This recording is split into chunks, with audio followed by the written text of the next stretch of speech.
interesting about this is it's not just, you can't just find construction workers. Like you mentioned, you need to find pipe fitters, you need to find welders, truck drivers. I know it can be challenging. I think I've been covering the scarcity of welders for 15 years. How do you guys kind of divide and conquer in terms of getting the next generation of truck drivers and getting the next generation of welders? Because like I said, you can't just have construction workers. You need all these different pieces in order for this to work.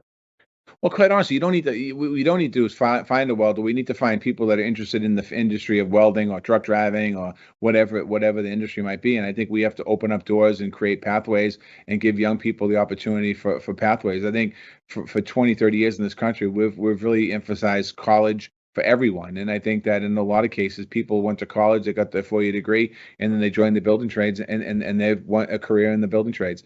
And I think we have some opportunities here. I think we have to think about the workforce. When I think about the workforce as a whole, I think about the current workforce, the 4.5 million people that quit their job last month, and how do we get them on a pathway into a stable job that allows them the opportunity to create a good living for them and their family.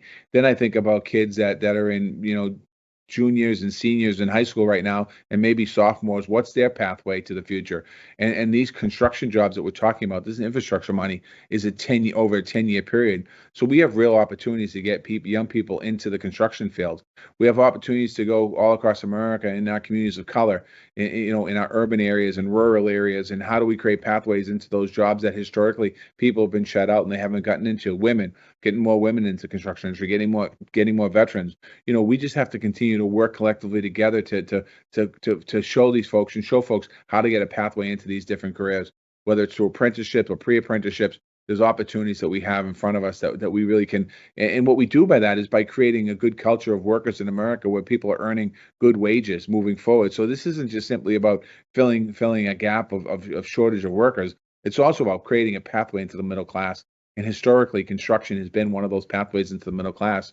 And the last thing I'll say on that, construction doesn't necessarily mean being in holes and digging trenches. It also means engineering and architecture, areas like that young people should be getting in and people should be getting into as well. And engineering, designing the roads and bridges and doing all that work. So there's a lot of other work than construction in this infrastructure law.